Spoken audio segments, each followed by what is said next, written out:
ചാലിശ്ശേരിയുടെ മീൻ വ്യാപാര രംഗത്ത് കുഞ്ഞുപുക്കയുടെ മീൻ വിൽപ്പനയ്ക്ക് 66 വർഷത്തിന്റെ പാരമ്പര്യം അപൂർവ കാഴ്ചയാകുന്നു. ചാലിശ്ശേരി ഗ്രാമത്തിന്റെ പ്രഭാതങ്ങളോടൊപ്പം 66 വർഷമായി സഞ്ചരിക്കുന്ന പേരാണ് ഒറ്റപ്പിലാവ് സ്വദേശി AK കുഞ്ഞുപ്പ.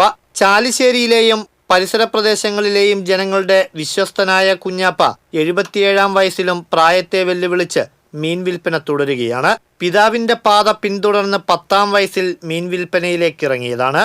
തലയിൽ മീൻകൊട്ടയേന്തി ചാലിശ്ശേരിയിലേക്ക് കിലോമീറ്ററുകളോളം നടന്ന് വീടുകൾ കയറിയിറങ്ങിയായിരുന്നു തുടക്കത്തിൽ മീൻ കച്ചവടം. 21-ാം വയസ്സിൽ അത് സൈക്കിളിലായി. കുന്നംകുളം, പൊന്നാനി, കൊടുങ്ങല്ലൂർ, ചേറ്റുവ വരെ സൈക്കിൾ ചവിട്ടി മീൻ വാങ്ങിയെത്തിയായിരുന്നു വിതരണം. പൊന്നാനിയൊക്കെ പോകും, പിന്നെ ചാച്ചിലങ്ങാടി, പിന്നെ ഇവിടെയൊക്കെ കൊടുങ്ങല്ലൂരിന്ന് മീനായിട്ട് ചാവക്കാട് വരെ എത്തും. അപ്പൊ ചേറ്റുവ അവിടെയാണ്, ഇവിടെ ചേറ്റുവായത്. അവിടുന്ന് ചേറ്റുവ അവിടെ അടിച്ചാൽ സുഖമാണ്. അപ്പൊ 10 മണിക്ക് ചാവക്കാട് എത്തി അവിടെ കൊടുക്കും. അവിടെ നടന്നിട്ട് ഇങ്ങനെ തടിയും കൂടി ഇങ്ങനെ പോയി. 5 വർഷമായി സ്കൂട്ടിയിലാണ് യാത്ര.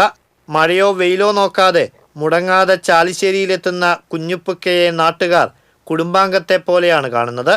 ജീവിതത്തിലെ പ്രയാസങ്ങളെയെല്ലാം പുഞ്ചിരിയോടെ നേരിട്ട കുഞ്ഞുപ്പുക്കയുടെ ജീവിതം കഠിനാധ്വാനത്തിന്റെയും വിശ്വാസ്യതയുടെയും ആത്മവിശ്വാസത്തിന്റെയും മാതൃകയാണ്.